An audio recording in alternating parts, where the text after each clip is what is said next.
Oh, guys, Trump and Hillary are fighting again. Could this be a preview for what the 2024 race is really going to be? Is Hillary going to jump in there and replace Biden? How great would that be? Oh, maybe not. Also, some kids just won a major lawsuit because a school ejected them from school.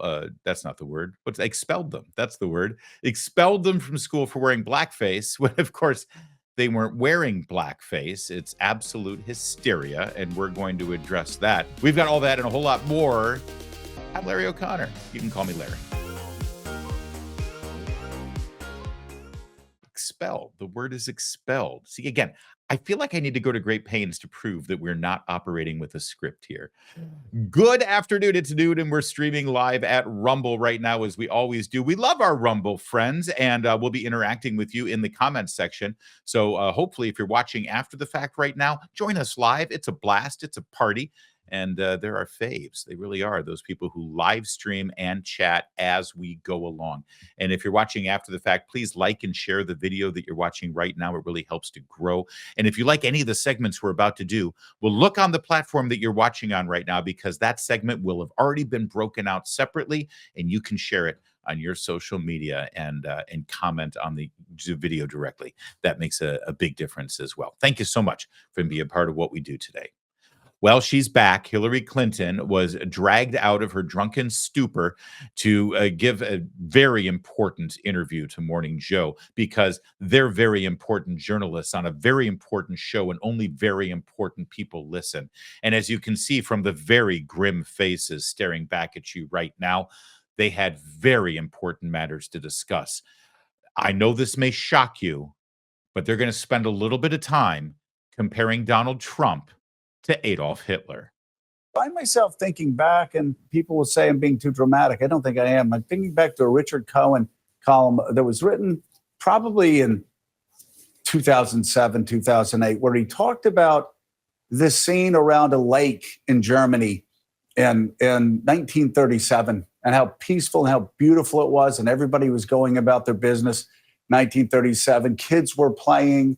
And then he said nobody saw it coming. Nobody saw it. A year later, the world had changed. Jews were being rounded up, slaughtered, executed. So we find ourselves in this sort of a dilemma. We seem to talk about him so much, and yet I don't know that people are really getting their arms around just what a threat a democracy, American democracy, the American experiment is facing right now. Help us out with that, if you will. You know, Joe, I think you make a really important point. I mean, it's one thing to cover the circus, and the circus is covered. I mean, people can't stop covering the circus. Every utterance, every insult, every outrageous action or comment, it gets covered. The context is often missing.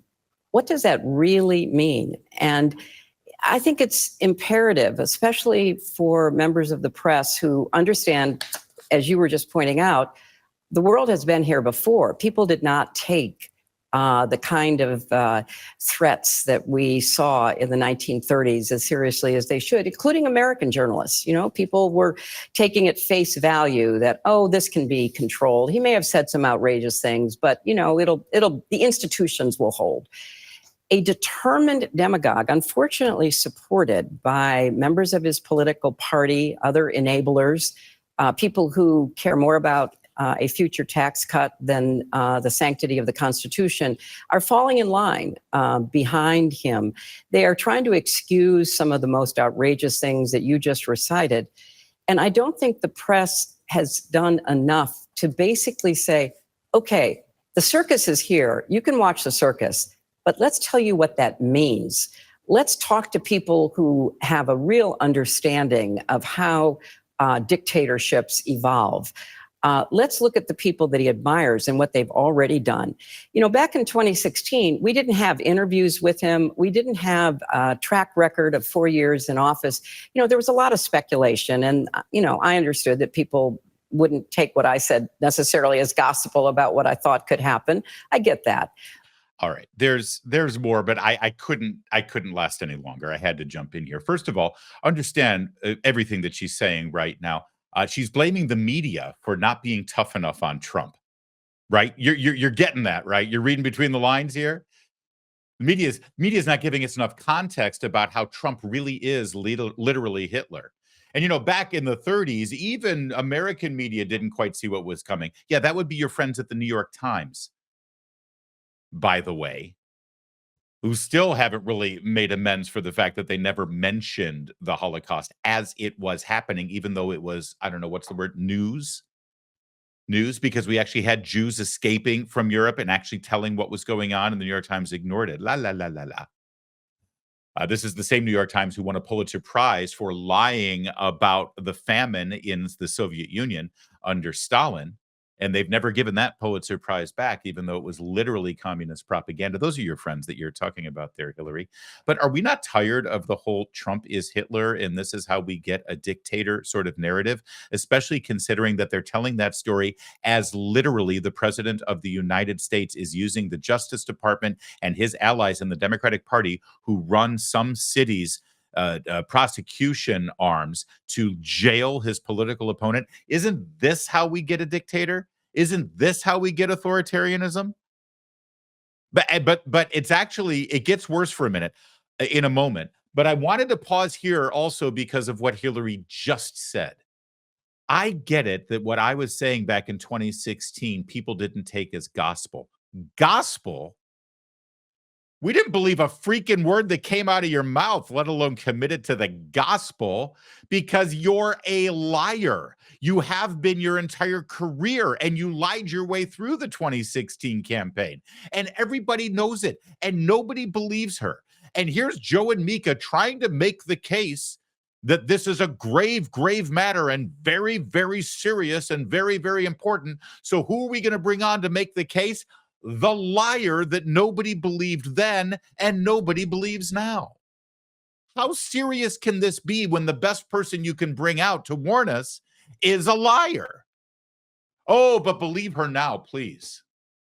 But then get this, because this is priceless. And I wanted to make sure that we dealt with everything she just said, take a deep breath, and then soak in the next observation from Hillary. But now we know. We've seen him and we've heard him. And so we need to do a better job of making it absolutely clear that someone who says these things, maybe he wouldn't jail all of his political opponents. One is one too many. Maybe he wouldn't try to force out of business the members of the press who didn't agree with him. One is one too many. We go down the line.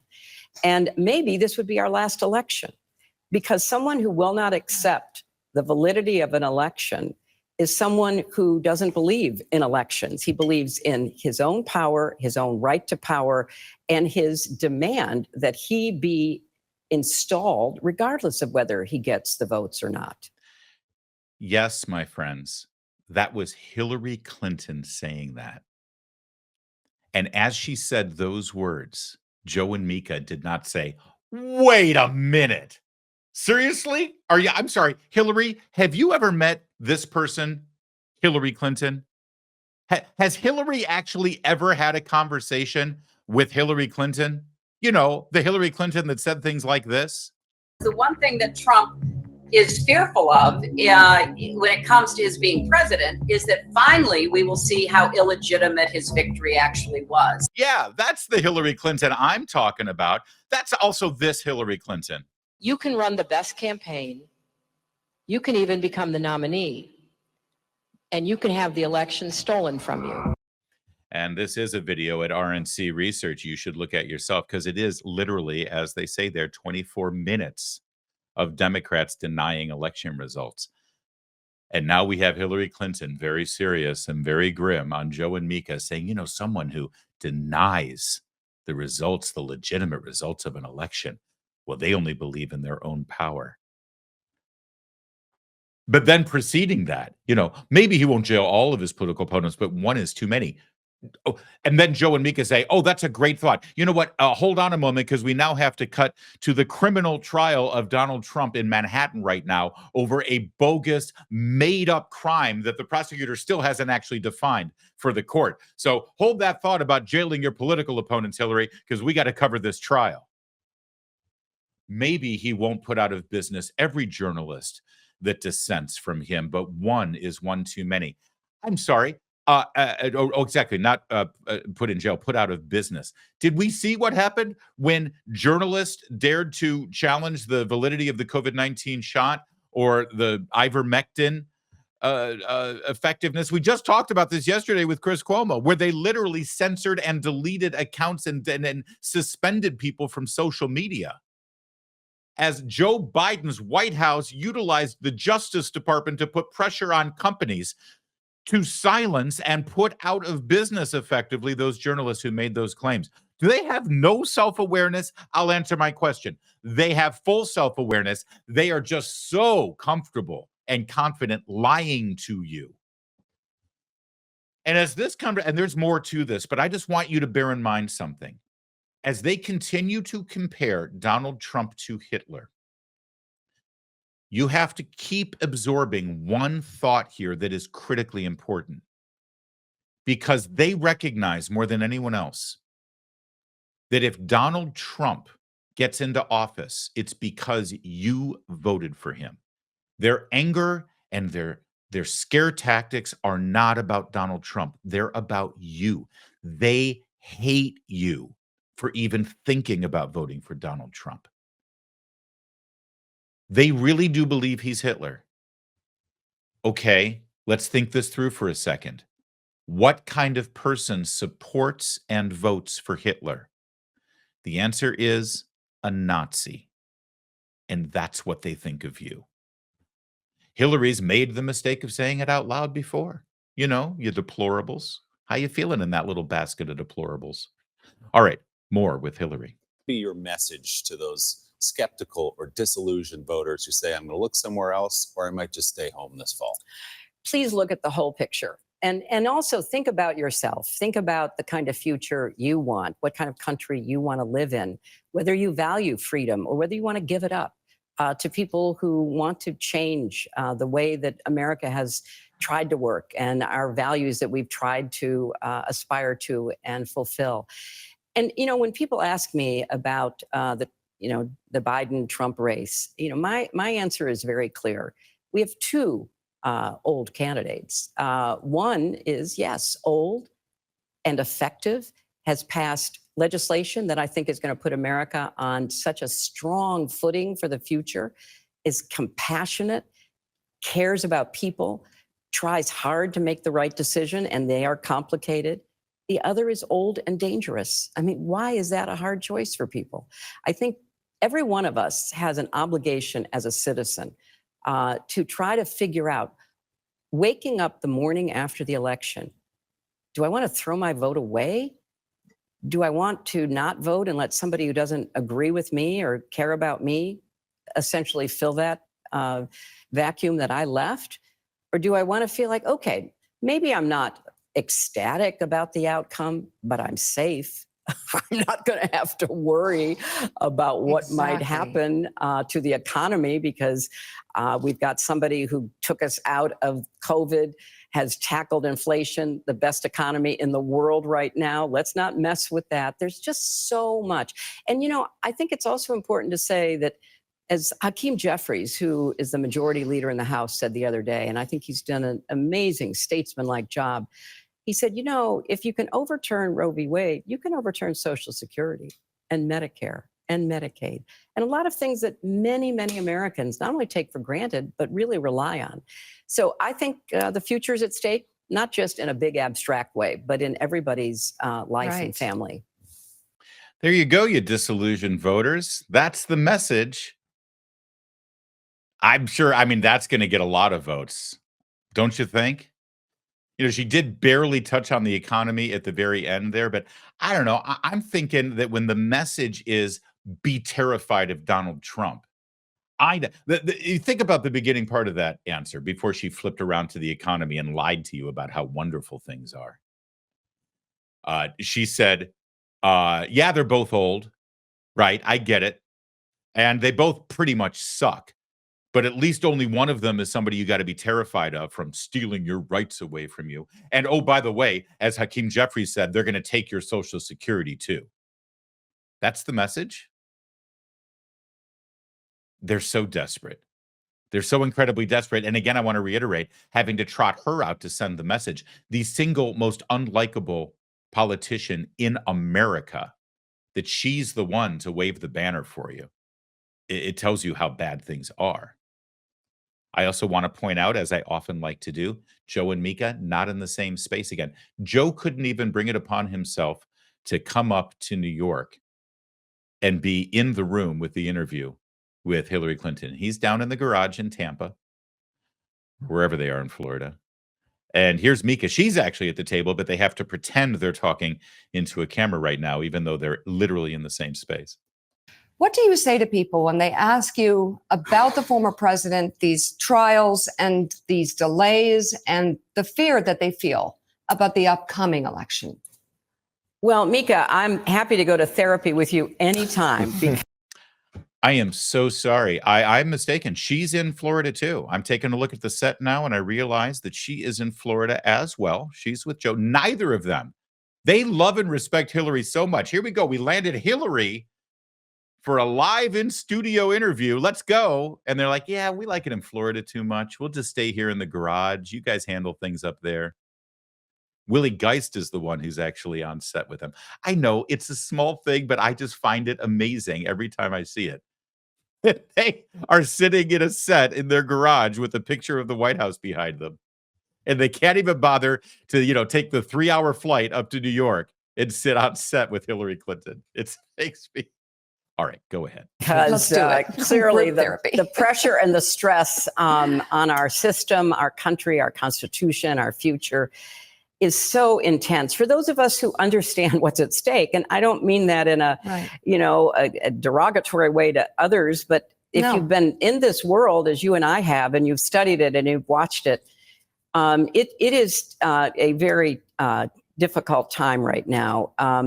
Justice delayed is justice denied. And the people in our country, it looks as though will most likely go to vote without knowing the outcome of these other very serious trials. And the one that is going on now currently in New York is really about election interference. It is about trying to prevent the people of our country from having relevant information that may have influenced how they could have voted in 2016 or whether they would have voted. I think that the defendant, the former president, knew exactly what he was doing when he went to such great lengths to try to squash, bury, kill stories, pay off people because he understood the electoral significance of them. So This would have been a great moment for, a journalist or a television show host to be on the set during this interview. Sadly, they didn't have anyone like that. They only had Joe Scarborough, Mika Brzezinski, and Willie Geist, who, of course, none of them apparently are interviewers, journalists, or well-read individuals who know things, because this would have been a great opportunity to say, I'm going to interrupt you just for a moment. I'm going to let you finish, Hillary. I am. But you're talking about election interference in 2016 and this whole Stormy Daniels thing, and I get it. I get your perspective on that. But you paid for the Russian Steele dossier. You paid millions of dollars through two different partition groups, the DNC and a law firm, to pay a former MI6 spy to create a full fictional dossier with made up make-believe stories about Donald Trump. And then you tried through intermediaries to get it out there in the media and the press. A couple of people published it, Mother Jones and Bill Kristol of all people. But ultimately that ended up triggering a fake, phony FBI investigation into Donald Trump. Would you not call that election interference? I mean, I know you think that Donald Trump signing a non-disclosure agreement with someone who threatened to tell a fake story about him to the media is election interference. And I suppose, well, actually, while we're on that subject, have you guys ever paid anyone for a non-disclosure agreement about your husband's extramarital activities? I'm just curious.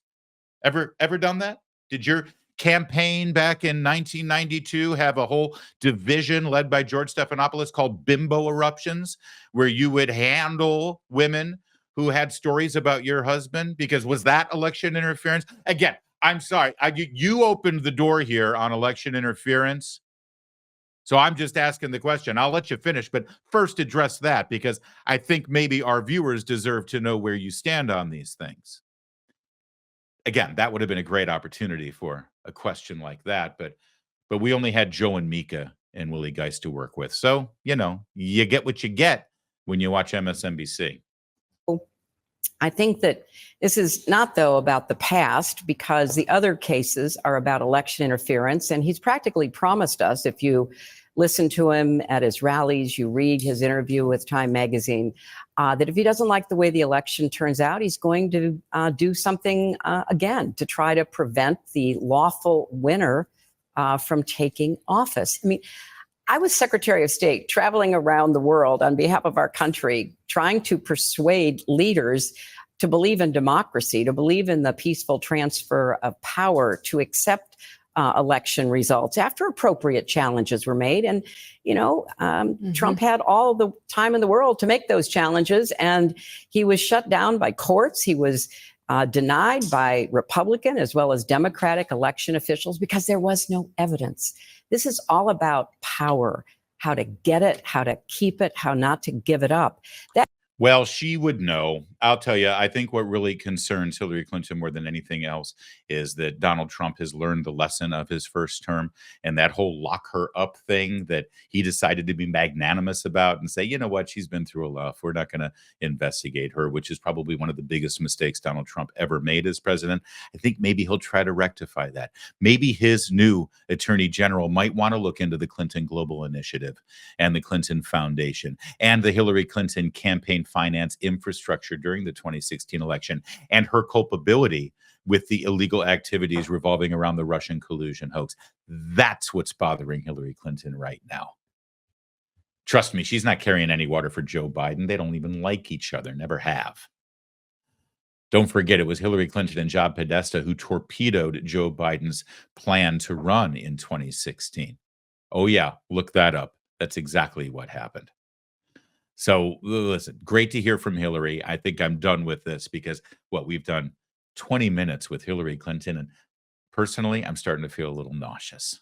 Hey, do you think your savings that you have right now, whether it's your personal savings for a rainy day or your retirement savings, do you think it can weather an economic storm, like a big one? Think about what you put away for the future. Inflation, as you know, can render cash worthless. We've seen that before our very eyes over the last 3 years. Real estate can crash like 2008. And with interest rates the way they are, we could be on the brink of another crash unless something gets fixed. Economies built on a mountain of debt, as the American economy is, can fall like a house of cards. There are very few physical assets you can invest in that can stand the test of time. Gold has withstood its value. It's a valued form of money for millennia. I mean, they talk about gold in the Bible, for crying out loud, as a form of currency. It's why people are flocking to it now, and why Birch Gold is busier than ever. See, my friends at Birch Gold, they can use a little-known tax loophole to help you convert a retirement account that you already have into a tax-sheltered IRA in physical gold. And the best part is it doesn't cost you a penny out of pocket. So get more information out of this by texting Larry to 989898. Claim your free info kit on gold. I want to ask you again, please hear me. Can your IRA or 401k weather an economic storm? And do you feel like an economic storm is right there on the horizon? Call the people I trust, Birch Gold. Text Larry 989898. Secure your savings today. All right, Donald Trump on his way into the courtroom today. It's like a daily occurrence now that we get this 5 minutes of Donald Trump talking about what's going on in the world, in the country, and commenting on the Biden administration, because this is the only campaigning he's allowed to do. Because the authoritarians in charge of the judicial system and the White House are keeping him from campaigning for office.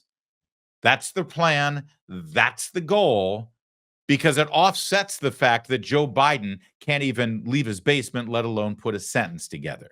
So instead of having Trump crisscrossing around the country and doing rallies and campaigning, they're trying to keep him confined. So here he was on his way into the courtroom this morning, and he had plenty to say about Joe Biden abandoning our ally, Israel. Thank you very much. What Biden is doing with respect to Israel is disgraceful. If any Jewish person voted for Joe Biden, they should be ashamed of themselves. He's totally abandoned Israel, and nobody can believe it. I guess he feels good about it because he did it as a political decision. You have to do the right decision, not the political decision. But he did a very bad thing. I just want to let you know that we've just filed a major motion in the appellate division concerning the absolutely unconstitutional gag order, where I'm essentially not allowed to talk to you about anything meaningful that's going on in the case, and many good things are going on with the case. It shouldn't have been filed. They had this morning the top legal scholars in the country. This is a Frankenstein case. They took a dead misdemeanor, they attached it to a dead alleged federal felony and zapped it back into life. So many of us are just amazed to watch this actually walk into court, because it's not a recognizable crime that any of us have seen. That's Jonathan Turley. I've been doing this for 60 years and I don't understand what crime he's been charged with. Nobody understands this. I just don't get the crime. There's no evidence of any crime whatsoever. This is a sham. That's Alan Dershowitz. And these are people that they speak their minds. They're not for me, they're for justice.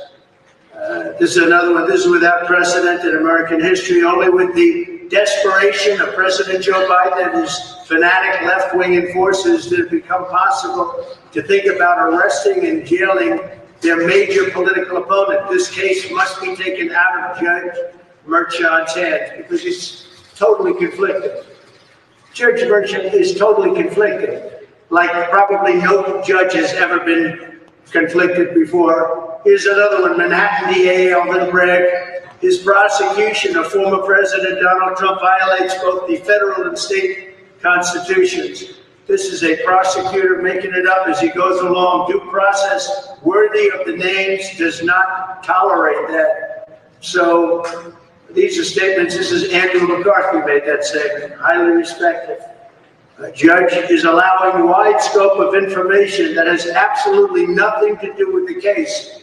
That's Rebecca Rosewood on Fox News. Today we have Rick Scott here, Senator Rick Scott. We have other politicians here. We have people, many people in support. The outside of this building is closed down like Fort Knox. Nobody's ever seen. We have so many police down here, New York's finest, and they are New York's finest. They're just told what to do, but they don't have them at Columbia. They don't have them at NYU or any other places. This is like an armed camp down here, and you have nothing to worry about. Believe me, your problem is from the left. It's not from the right. Big problem from the left. It's from within our country. That's a bigger, in my opinion, a bigger danger than China or Russia. You have it from the outside and you have it from within. From within is a bigger danger to our country, and it's from the left, not from the right. But Rick Scott's here, and he said you can't go after political persecutions. This is a shame. This should not be happening in our country. And Senator Ted Cruz put out a very strong statement about attacking Donald Trump and the American voter. It's an attack on both. This is purely and simply election interference. There is no case. So that's the way it is. But here we sit after 2.5 weeks, and I think you'll see some very revealing things today. And I want to thank my lawyers. They've done a very good job, but I'd rather thank them after it's over as opposed to now, because we don't want them to get carried away. There's no case. Should have never been brought. Alvin Bragg didn't want to bring it. Cy Vance didn't want to bring it, and he didn't. He left. He didn't bring it. Everybody's looked at it. Southern District didn't bring it. Federal elections didn't bring it. It's also a federal case, not a state case, which they're not allowed to do, but these are minor details. So I just want to thank you for being here, and we'll see you later in the afternoon. Thank you very much. What do you think of the story, Daniel? A power move from Donald Trump, and a good one at that. Did you hear what he was saying there? And it's a perfect juxtaposition about what we heard from Hillary Clinton this morning and what we're hearing from the left on a regular basis about trying to scare you for the dangers that might happen if Donald Trump is elected, how it'll be the end of our democracy. And of course, we're not a democracy, but facts never get in the way of their rhetoric. That our country will be, the media will be thrown in jail and put out of business, political opponents will be that. All of these fantasies that they're laying out there about what will happen if Donald Trump is elected. And meanwhile, right now, before our very eyes, every single day, we are seeing what this government is doing, what this president is doing, what this Justice Department is doing, what the party members of this president, the compatriots and allies within their political party in Manhattan and in Fulton County, Georgia, are doing to help this president. We're seeing it play out before our eyes. The fear, the danger is not from this imaginary thing that they keep telling you the right is going to do. The fear is from the left, and it's from within our government right now. This is what they are currently doing. And it is amazing if you go back and look at everything they said about the charges that were brought against Donald Trump that we're seeing play out right now in this criminal trial. When the charges were first brought about a year ago, I think it was, most legal analysts, especially even those on the left, the ones on MSNBC, the ones on CNN, the ones who right now are wringing their hands about how important this case is, back then, they were laughing about this. They thought this is really dubious. I don't see anything there. I don't see how they can bring these charges for the same reasons that he just read out from that piece of paper. That number one, they're charging him with a federal crime, and that's not for the local DA to deal with. The Frankenstein thing, where they're sort of putting two dead issues together to try to make one new live issue, that's not real. That shouldn't be. They were saying all of this back then.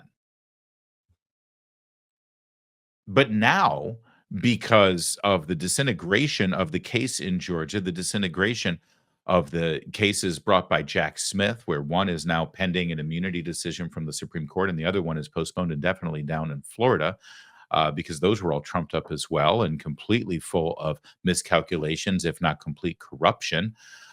This is all they've got. This is the only case they've got that's actually made it to trial. So now this is an existential threat to the future of our country. The same trial that they were mocking and making fun of last year when the charges were first brought. Go ahead and don't just believe me. Google it for yourself. The facts are all out there. That's exactly what these guys were saying back then. But now this is what they got. So this is what they got to work with. And the reason that they're so grim right now is because they see how it's playing out. Listen, I don't want to blow smoke up your Watusi there. He's probably going to get convicted in New York, but it has nothing to do with the law. It has nothing to do with justice. It has to do with, in my opinion, a judge who is allowing this to go forward because he wants to see a conviction. See, the secret sauce in all of this, just my opinion, but the secret sauce is if, in fact, this judge is biased and motivated to convict Donald Trump, all he's got to do is make sure the jury instructions accommodate that goal. People always forget the power the judge has with jury instructions. When you tell the jury, this is how you are supposed to reach your verdict, and this is what you can evaluate and what you shouldn't evaluate in reaching the verdict, then listen, you reverse engineer it if you're the judge. You're the judge and you're corrupt, and you say, okay, I want to reach a guilty verdict. So how can I craft these jury instructions to get to that end? And then you just leave it in their hands. And when you're dealing with a jury pool that voted overwhelmingly against Donald Trump, and they're living in Manhattan where they're surrounded by negative media all the time about Donald Trump, then, I mean, it's a pretty easy formula to get to the final result that you're looking for. So don't get me wrong. I do think he's going to be convicted, but here's the beauty of it. See, he got convicted in the civil case involving E. Jean Carroll, right? And what happened? His popularity increased because the American people are smarter than what Hillary Clinton and Joe Biden and the Democrats and the MSNBC analysts believe they are. See, they think you're stupid, and you're not stupid. You can see exactly what's going on here, and you know exactly what's going on here. So if they do end up convicting him, I suspect his popularity will increase because the American people will see him as a victim.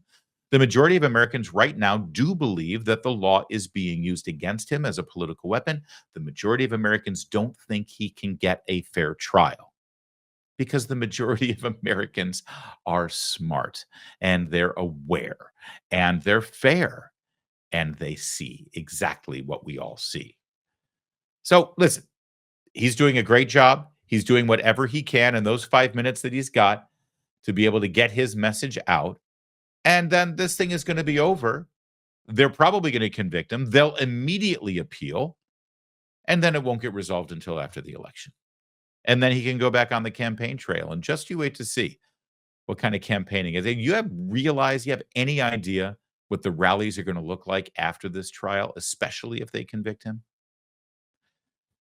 Now, that said, I just want to add one more wild card there. All it takes is one. It's the beauty of our system. All it takes is one juror to look at this and say, hold on a minute. Seriously, hold on a minute. One juror. And remember, we haven't even heard the defense yet. Just wait till we hear the defense that they put up and the evidence that they bring in as a defense. But after that, we need one juror to just recognize and say, hold on. Paying somebody money for a non-disclosure agreement so they don't tell a story to the media about you and harm your political campaign, that's a crime now? Because if you believe that Donald Trump is the only politician to have ever done that, you're on something. I mean, you literally are like, you are kidding yourself. I assure you, every politician of the modern era has done this. And any competent juror that doesn't have an agenda against Donald Trump knows that and recognizes that if they criminalize this kind of behavior, we're done. We're done. And maybe we are done. But I just want to, as much as I think that he is going to get convicted, I do like to keep open the possibility. It just takes one. And maybe, just maybe in New York, maybe we've got that one. We have a fascinating story out of Santa Clara County, San Francisco in particular, where a group of high school students had been expelled for wearing blackface.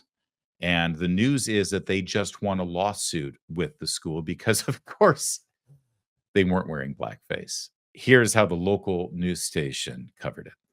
8:07 is your time. Two former students who sued St. Francis High School in Mountain View have been awarded $1 million. The plaintiffs claim school administrators forced them out over an alleged blackface photo. The former students say they were wearing black anti-acne facial masks.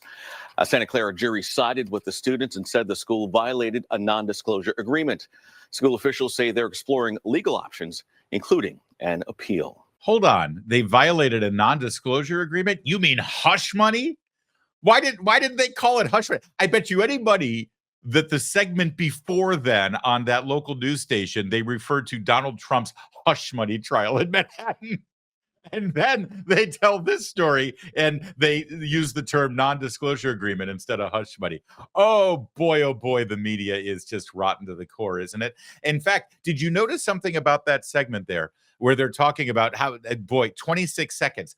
I wonder if the original reporting a year ago about these hateful, racist high school boys who went around in blackface, I wonder if their original segment reporting on this story back then was a little longer than 26 seconds. I bet it was.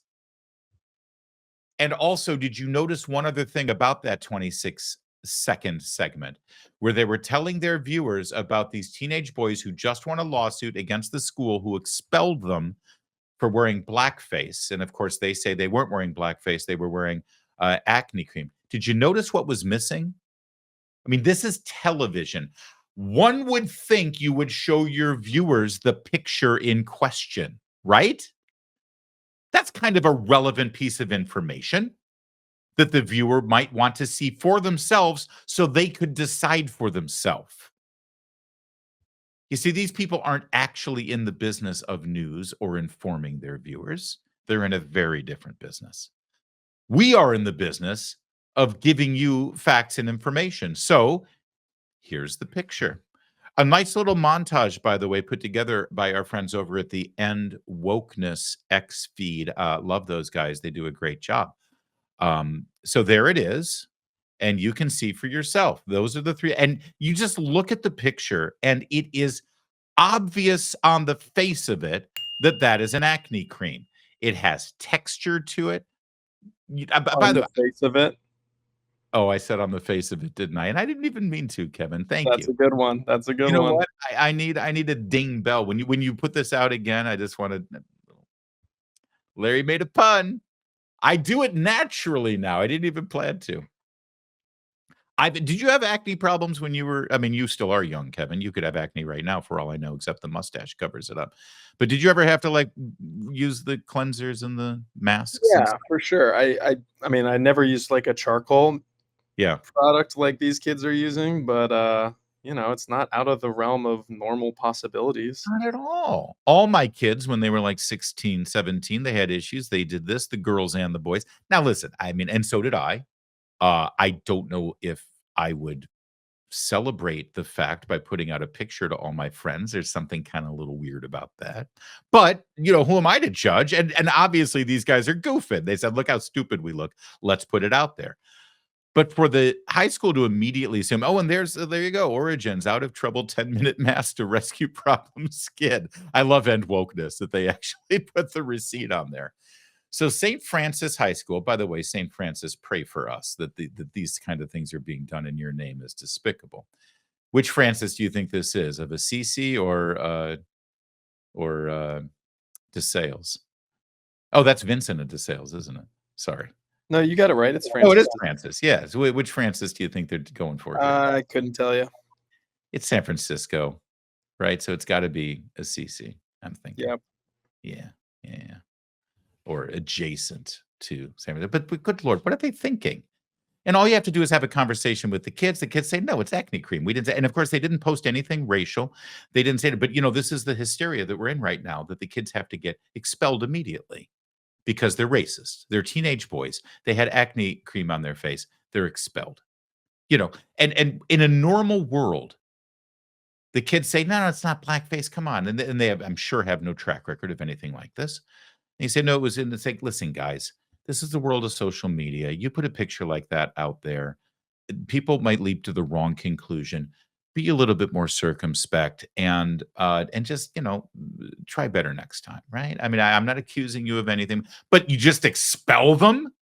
You just expel them? Yeah, I guess you just expel them.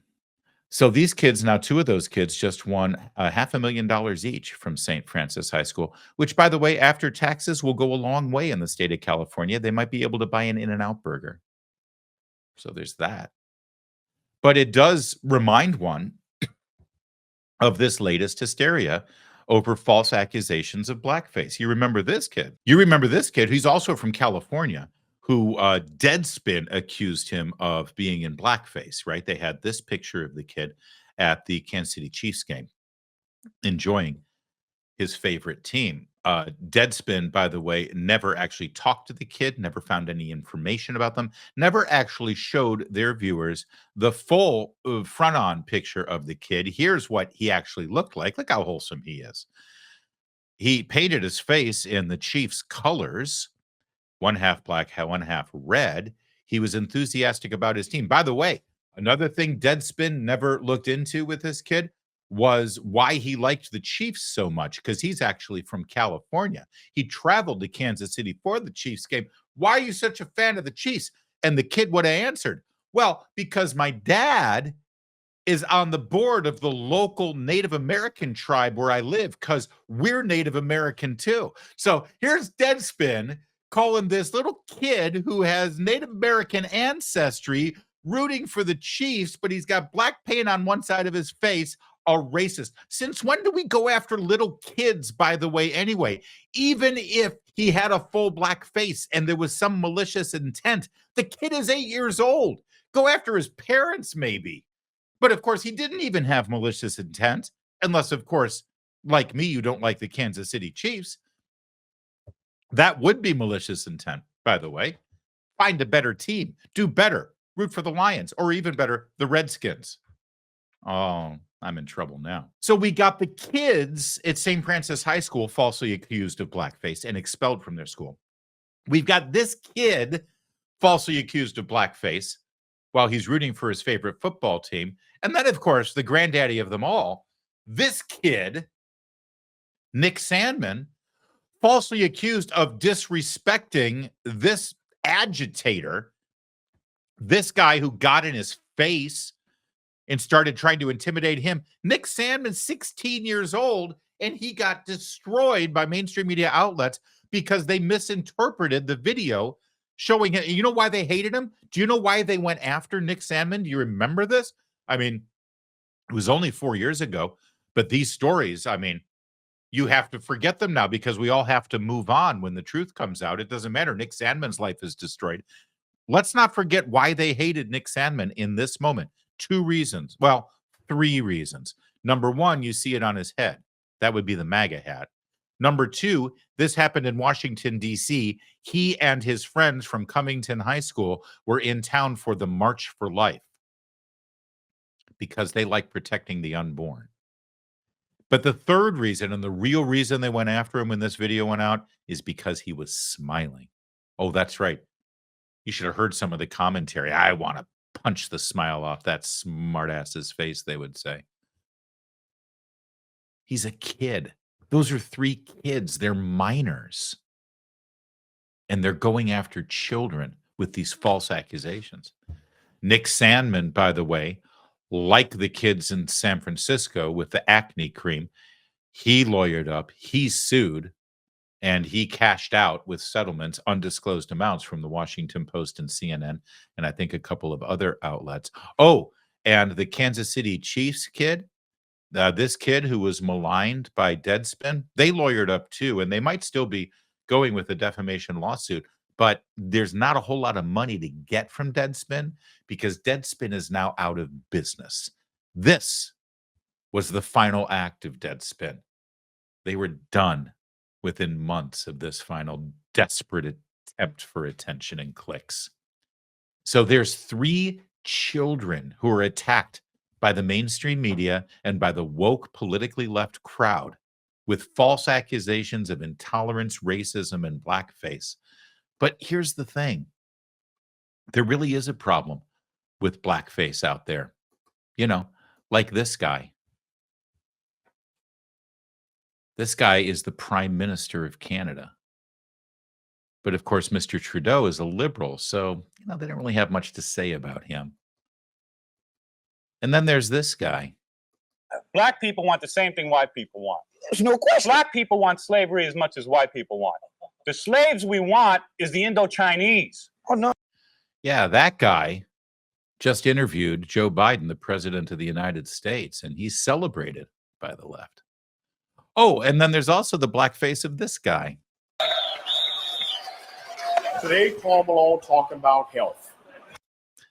And that guy has gone through so much hell as a repercussion for going blackface like that, that he just hosted the Oscars for like the 5th time and makes millions doing a a late night comedy show, which isn't funny.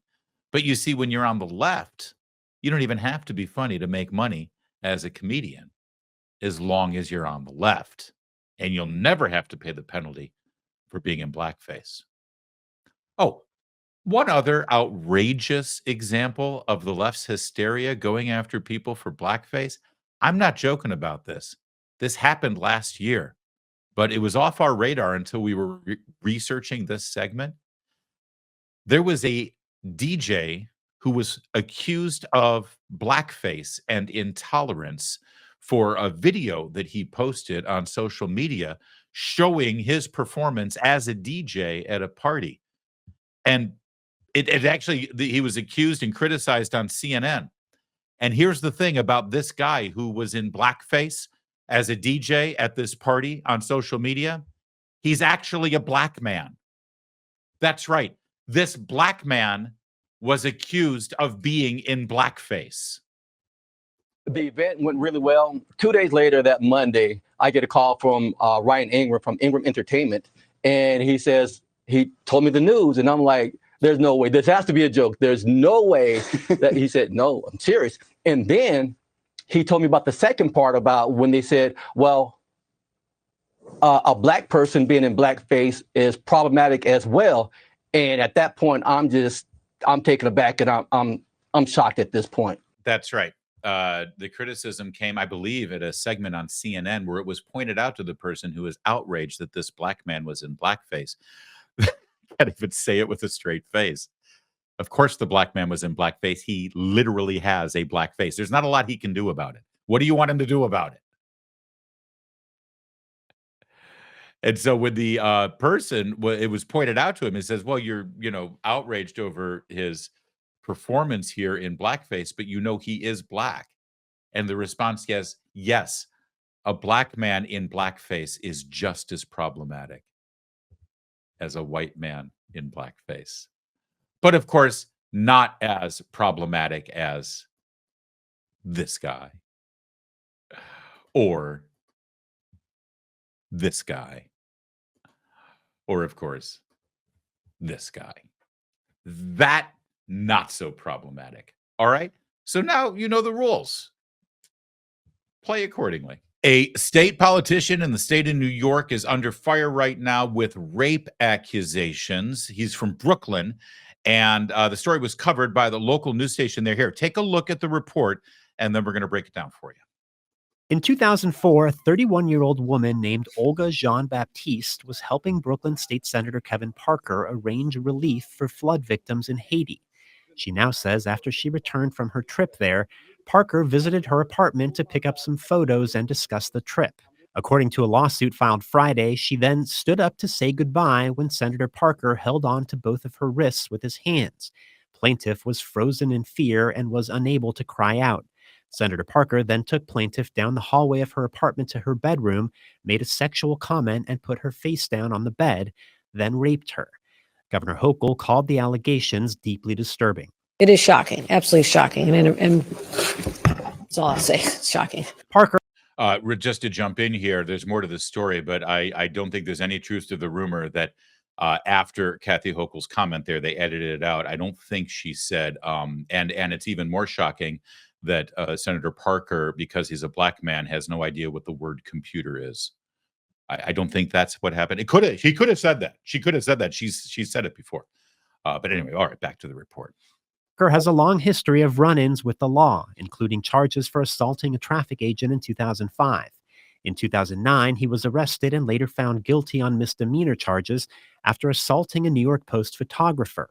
Here's what he told New York One after the verdict. You have an anger problem that some people can maintain? I won my election 76%. I think that my constituents understand my passion. The new lawsuit was filed under the Adult Survivors Act, which lifted the statute of limitations for 1 year to allow victims of sexual abuse to file suit, regardless of when the abuse occurred. I'm glad I could sign the Adult Survivor Act that created the window for so many people who have cases like this to be able to come forward. So we made that happen. All right. Now, let's talk through this story. First of all, he seems like a real winner, right? All of these run-ins with the laws and the vivid details that this the plaintiff in this case has delivered. I mean, she can deliver to you the day, the year, the month, the circumstances. She remembers vividly what they were talking about. She remembers vividly what he did, grabbing her by the wrist, forcing her down to the bedroom, forcing her onto the, I don't want to get into the details. You just heard it. It's gross. But the fact that the victim in this case, the plaintiff specifically, can give you so many vivid details. It's pretty amazing considering this allegedly took place in 2004. I mean, that's 20 years ago, right? Now, you may be thinking to yourself, especially if you've got some good understanding of the law around this country, that 20 years later, it's really hard. It's hard to have a fair trial 20 years later. No physical evidence certainly exists of this occurrence. It's really just going to be a he said, she said situation. Who do you believe on the witness stand, and whether there's any corroborating testimony, really? Because 20 years later, there's not going to be any evidence that you can use, physical evidence certainly, to be able to prove that this happened. And 20 years later, it's hard to really completely believe the testimony of witnesses, because 20 years later, you can easily call into question how good their memories are, right? So here's the thing. This is why we have a statute of limitations on crimes like this, right? Because it's just really hard to ensure that someone will have a fair trial with a situation like this, no matter how vivid the memory of the victim is and how detailed the account is, because it's just hard for someone to defend themselves, right? 20 years later. It's nearly impossible. And that's why we have a statute of limitations on this case, right? But see, as you just heard at the end of that report, there is a new law in the state of New York that extends the statute of limitations on cases like this, on sexual assault. And the reason that this law has been extended in such a way to allow new lawsuits for alleged sexual assaults that have happened decades ago, the reason that they extended that statute of limitations was to accommodate one claim. The claim brought by E. Jean Carroll against Donald Trump. You see, that alleged sexual assault took place 30 years ago. And in any normal world, and certainly in the United States of America over the course of our last 240 years, you could never bring a case, criminal or civil, 30 years later and try it in court. But the state of New York changed that law to accommodate that one allegation, that one charge, so that the E. Jean Carroll case could go to court. Now, unlike the victim in this case, E. Jean Carroll couldn't even nail down the exact year that the incident occurred, let alone the month and the day, let alone the details as vividly and clearly as the alleged victim of State Senator Kevin Parker could in her complaint. But that doesn't matter. They needed to bring those charges forward, and they sure did against Donald Trump. And she won. E. Jean Carroll won her case. So there you go. Justice served, right? Oh, there's one other thing about the extension of that law in New York that allowed Donald Trump to have to deal with that case against E. Jean Carroll, and now Senator Parker has to deal with here. You see, Senator Kevin Parker, the man who's now standing accused of a crime that supposedly took place 20 years ago, he voted for that law that extended the statute of limitations. He supported it with a full voice, boisterously. He was animated and excited about supporting that law because we're going to get Trump. And so he was all in. Absolutely. We've got to change the statute of limitations. There are victims out there that need to be heard. So let's hear the victims. So here he is as a state senator casting his vote for his party and his people, making sure that the statute of limitations is extended so Trump can face justice.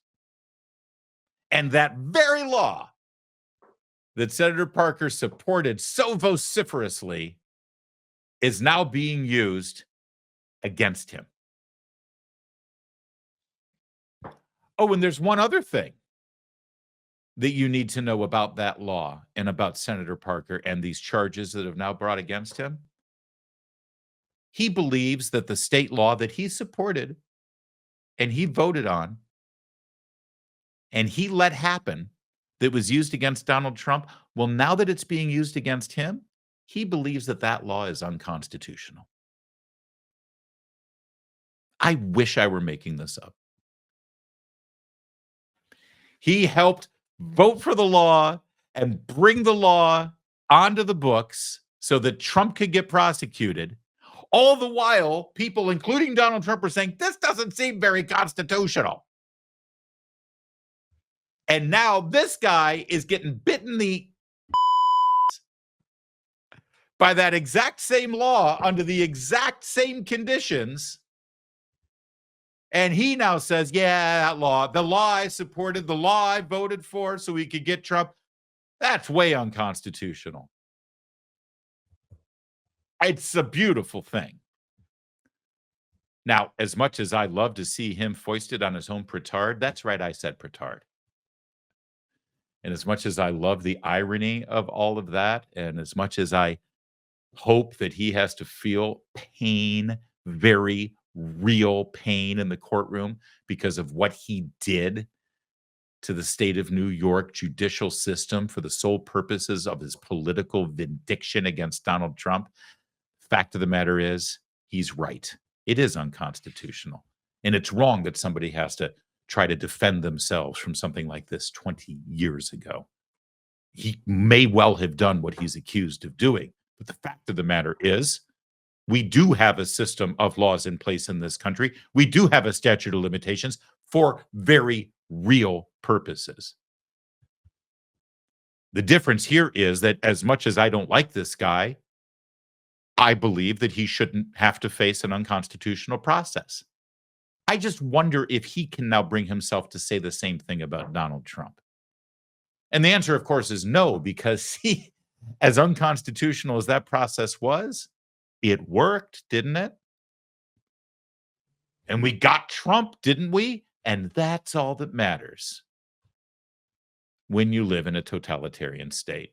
That is it for today. Thank you so much for being part of what we do. Tomorrow's the roundtable. It's going to kick a little. I love my new toy. You want to see what else my toy can do? Hang on. Should I do this, Kevin? I haven't done it yet. I've had this toy for a week and I haven't done it.